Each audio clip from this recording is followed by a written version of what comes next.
کافر ہے عتبہ بن ابی وقاص، اس نے ایک طرف سے ہو کر پتھر اٹھایا اور آپ کو مارا زور سے۔ صحابہ کی نظریں تھی تلواروں پر، نیزوں پر، تیروں پر، اور پتھر نظروں سے نکل گیا، لہذا وہ ان کے اندر کو چیرتا ہوا جا کر میرے نبی کے منہ پر یہاں لگا، اور آپ سیدھا پیچھے ایسے گئے، پیچھے یوں، پیچھے ایک کھڈا تھا، وہ یہاں گردن میں لگا کنارہ، تو آپ بے ہوش ہو گئے، دانت بھی ٹوٹ گئے، چہرہ بھی خون و خون ہو گیا، اب بے ہوش ہو کے یوں گر گئے۔ صحابہ نے سمجھا آپ شہید ہو گئے، تو سب نے زار و قطار رونا شروع کر دیا۔ تھوڑی دیر کے بعد آپ کو ہوش آیا تو صحابہ نے عرض کی یا رسول اللہ اب تو ان کے لیے بد دعا فرما دیں، وہ نبیوں میں رحمت لقب پانے والا، مرادیں غریبوں کی برلانے والا، غریبوں کا والی، یتیموں کا مولا۔ تو اب تو حق تھا کہ آپ بد دعا کرتے۔ یہ سامنے امت نہیں ہے، قاتل کھڑے ہیں، کافر۔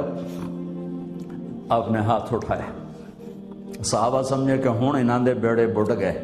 اللہم اغفر لقومی فإنہم لا یعلمون، اللہ میری قوم کو معاف کر، انہیں میرا پتہ کوئی نہیں ہے۔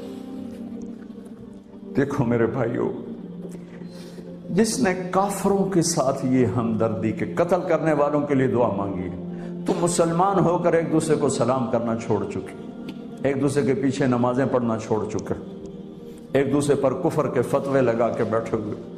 مجھے بتاؤ تم میرے نبی کے ساتھ کیا کر رہے؟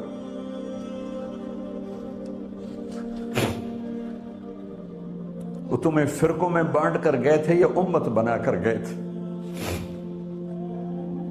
کیوں اس نادان کھیل میں اپنی زندگی برباد کرتے ہو؟ کیوں انہیں مسلمان بن کے رہتے ہو؟ اس امت میں اختلاف شروع سے ہے، ہمیشہ رہے گا، یہاں تک نہ جاؤ کہ ایک دوسرے پر کفر کے فتوے۔ جنت میں کون جائے گا؟ سنیوں نے کہا وہابی کافر، وہابیوں نے کہا سنی کافر، بریلیوں نے کہا دیوبندی کافر، دیوبندیوں نے کہا بریلوی کافر، شیعہ نے کہا سنی کافر، سنی نے کہا شیعہ کافر۔ جنت میں کون جائے گا؟ کچھ تو بھائیو میرے نبی کی محنت کی قدر کرو۔ میرے نبی تو غیروں کو اپنا بنانے آئے تھے، ہم نے اپنوں کو غیر بنا دی۔ جو نفرت کی آگ وہاں بھڑک رہی ہے، یہاں مت بھڑکاؤ۔ جاؤ میرے دیس میں دیکھو کتنے سر کٹ چکے، کتنے سہاگ اجڑ گئے، کتنی مائیں بے آسرا ہو گئیں، کتنی جوان بیٹیوں کی مانگ ویران ہو گئی۔ کیا اسی کا نام اسلام ہے؟ اسی کا نام عشق رسول ہے؟ اسے وہ دین کہتے ہیں؟ ایک دوسرے کی مسجدوں میں نہیں جاتے ہو، ایک دوسرے کے پیچھے نمازیں نہیں پڑھتے ہو، جنت کے ٹھیکیدار بن گئے ہو۔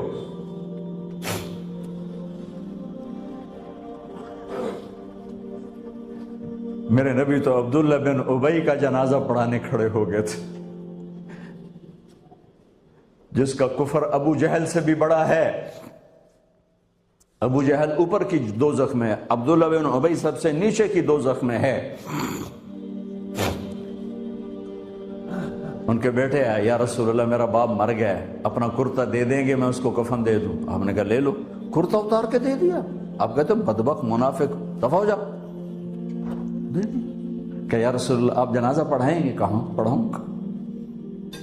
باقی منافقوں کا تو کسی کو پتہ نہیں تھا سوائے اللہ کے نبی کے، لیکن عبداللہ بن ابی کا منافق ہونا تو سب کو معلوم تھا۔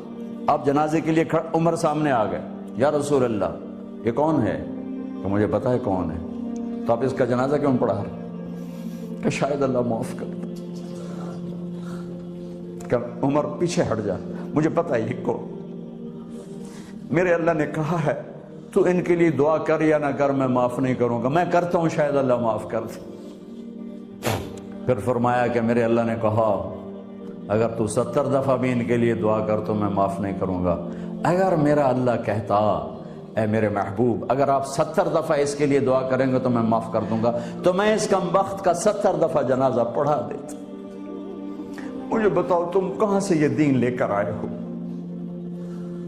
جس میں تم فرقوں میں بٹ گئے ہو, نفرتوں کی آگ تم نے لگا دی ہے. یہ کہاں سے اسلام آیا ہے؟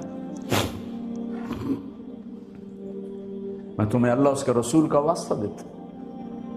امت بن کے رہو, مسلم بن کے رہو. کوئی گنجائش اپنے اپنے عقیدے پر پکے رہو, دوسرے کے لیے گنجائش رکھو. کیوں اس قدر ظلم و ستم ڈھائے ہوئے ہیں؟ میں نیا تبلیغ میں گیا, کالج سے نکلا, ہماری جماعت ایک گاؤں میں گئی, ایک مسجد میں, تو امام صاحب آئے, ہمیں ماں بہن کی گالیاں دی اور ہمارے بستر اٹھا کے باہر مسجد دھوو, کتے اندر واڑائے. میں حیران پریشان, میں تو کوئی نہیں جانتا تھا کہ مذہب کیا ہوتا ہے, فرقے کیا ہوتا ہے. میں تو کالج میں گانے والا تھا, ناچنے والا تھا, جنید جمشید کی طرح. مجھے تو دین کا پتہ تبلیغ سے پتہ چلا. میں حیران پریشان کہ یہ مولانا صاحب کہہ رہے ہیں کہ یہ گستاخ رسول ہیں, اور مسجد دھو باہر کھڑے ہو, یہ مسجد میں کھڑے ہو کر ماں کی گالی دے رہے ہیں, بہن کی گالی دے رہے ہیں. تو پھر معیار دین کیا ہے؟ اتنی نفرت, اس قدر دوریاں. اگر ہم کافر تھے تو ہمیں گلے سے لگاتے, ہمارے نبی کی طرح ہمیں کھانے کھلاتے, ہمیں پانی پلاتے, پھر ہمیں بات سمجھاتے. لیکن ماں بہن کی گالیاں, مسجد میں کھڑے ہو کر, امام مسجد. ہم پنجاب کے زمیندار ہیں, گالی دینا ہماری سرشت میں ہے, لیکن مسجد میں کانپ جاتے تھے کہ کسی کو الو کا پٹھا بھی کہہ دے. ہمارے بزرگ بڑے بھی بہت گالیاں نکالتے تھے, لیکن مسجد میں کسی کو جرت نہیں ہوتی تھی کہ وہ میرے والد مرحوم خود بہت غصے والے بڑے سردار آدمی تھے, تو تھوڑی تھوڑی بات پہ مار پٹائی گالیاں. لیکن میں نے نہیں اپنے باپ کو مسجد میں سنا غصے میں بھی کسی کو گالی دیتے ہوئے. ماں بہن کی گالیاں نکالو. اور ساتھ یہ کہہ رہے ہیں کہ یہ گستاخ رسول ہیں, ہم یہ کافر ہیں, ان کو نکال دو, کتے آ گئے, مسجد دھوو. میرے نبی کے دور میں تو کافر آ کے مسجد میں رہتے تھے. میرے بھائیو, جو میں عرض کر رہا ہوں, میں اپنا دکھڑا بیان کر رہا ہوں, اس کی سنگینی کو سمجھو. یہ پاؤنڈ ڈالر نہیں بچائیں گے جب ہم آپس میں ٹوٹ جائیں گے. اللہ نے مجھے دنیا میں پھرنے کا موقع دیا, بار بار دیا, اسی تبلیغ کے سلسلے میں. سب سے زیادہ میں اسپین میں جا کے دکھی ہوا, اور میرا دکھ یہ نہیں تھا کہ ہماری یہاں 800 سال حکومت تھی اور ختم ہو گئی. میرا دکھ یہ تھا, میں اس پہ رویا مسجد قرطبہ میں, کہ جس وجہ سے اسپین تباہ ہوا وہ ساری وجہ میرے دیس پاکستان میں موجود ہے اس وقت. اور ہوش نہیں ہے کسی کو. مذہب پر لڑائی, سیاست پر لڑائی, دین پر نفرت, سیاست پر نفرت, قوم پہ نفرت, صوبے پہ نفرت, پیشے پہ نفرت, نفرت نفرت نفرت. میرے نبی نے پوچھا اسلام کا سب سے مضبوط عمل کیا ہے؟ صحابہ نے کہا نماز, آپ نے کہا نہیں. صحابہ نے کہا جہاد, آپ نے کہا نہیں. صحابہ نے کہا روزہ, آپ نے کہا نہیں. صحابہ نے کہا حج, آپ نے کہا نہیں. کہ یا رسول اللہ پھر آپ بتائیں. فرمایا دین کا سب سے مضبوط عمل محبت ہے, محبت ہے, محبت ہے. بھائیو, اس تبلیغ کے کام کو تبلیغی جماعت نہ سمجھو, کسی فرقے کے نمائندہ نہ سمجھو. ہم کسی فرقے کے نمائندہ نہیں ہیں, اسلام کی نمائندگی ہے. میں نے صرف آج آپ کو کلمہ بیان کیا ہے. یہ اسلام کی نمائندگی, یہ دین کی نمائندگی ہے. اس کے لیے ہم وقت مانگتے ہیں, آپ سے بھی مانگ رہے ہیں. اور آپس میں پیار محبت سے رہو, امت بن کر. اختلاف کرو لیکن محبت نہ چھوڑو. میاں بیوی میں بھی اختلاف ہو جاتا ہے, اس حد تک نہ جاؤ کہ مار پٹائی گالی گلوچ ہو. ماں باپ سے بھی اختلاف ہو جاتا ہے, اس حد تک نہ جاؤ کہ ماں باپ کی بد دعائیں لینے لگ جاؤ. اسلام کا سب سے مضبوط عمل محبت, سب سے مضبوط عمل. محبت اٹھ گئی، ہم امت نہیں ہیں، اب ہم فرقے ہیں۔ محبت ہے تو ہم امت ہیں، محبت نہیں تو ہم فرقے ہیں، اور فرقے میرے رب کی نظر میں کوڑے کرکٹ کے ڈھیر کے سوا کچھ نہیں، کوڑا کرکٹ اور کچھ بھی نہیں ہے۔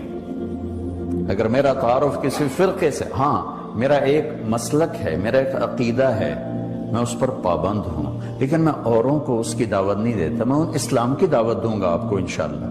آپ بھی اپنے عقیدے پر پابند رہو، اپنے مسلک پر پابند رہو، لیکن تھوڑا جہا راہ دنیا میں دے چھڑو، جنت وڈی ساری ہے، ویلی جنت اللہ چار پاؤنا۔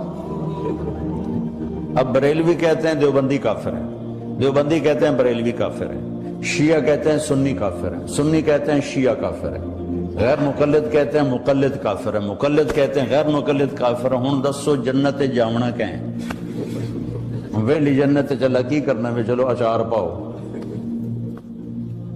اتنی بڑی میرے رب کی جنت کیوں اسی تنگ کر چھڑی؟ سر اساں ہی جاونا، اور کسے جانا ہی کوئی نہیں۔ تمہیں اپنے نبی کی حدیث سناؤں، ایک دن ایسا آئے گا میرا اللہ فرمائے گا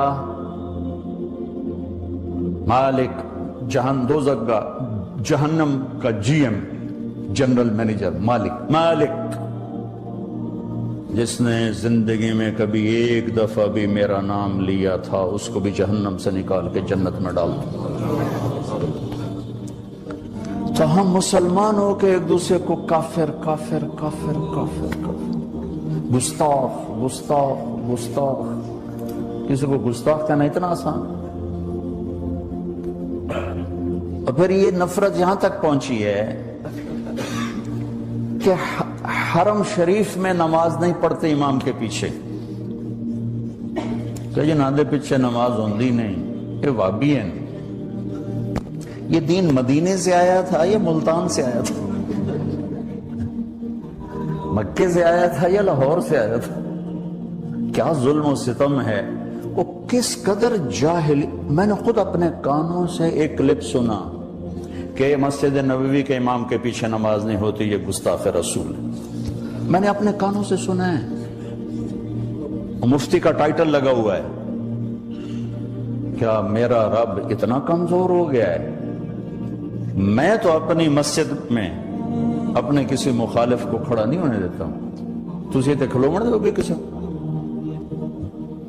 تو میرا رب اتنا کمزور ہو گیا کہ اپنے حبیب کے مصلی پر اسی کے گستاخ کو کھڑا کر دیا۔ اپنے گھر میں حرم بیت اللہ جہاں ایک نماز 1,00,000 کے برابر، وہاں ایسے آدمی کو کھڑا کر دیا جو اللہ کے رسول کا گستاخ ہے۔ نہیں بھائیو، یہ ان بھائیوں کو کسی نے گمراہ کر دیا ہے، کسی نے بھٹکا دیا ہے۔ اس لیے میں ہاتھ جوڑا کرتا ہوں نوجوانوں سے آپ سے کہ خود قرآن پڑھو، خود قرآن پڑھو، خود قرآن پڑھو، چونکہ ترجمے موجود ہیں، ہر زبان میں قرآن کا ترجمہ پڑھو تو صحیح۔ میرا رب کی آنکھی جانتا، کھول کے نہیں دیکھتے ہو۔ اپنے نبی کی زندگی پڑھو، اپنے نبی کی سیرت پڑھو، اپنے نبی کی حدیث پڑھو، تمہیں خود پتا چلے گا کہ وہ ہستی کیا فرما رہے ہیں۔ پھر تم بیٹھنے والے کو پکڑ سکتے ہو، جناب کی بولی جانتے ہو، اب آپ کو پتہ ہی کوئی نہیں وہ کیا کہہ رہا ہے، کہاں سے کہہ رہا ہے۔ بھائیو، امت بن کے چلو، محبت سے چلو۔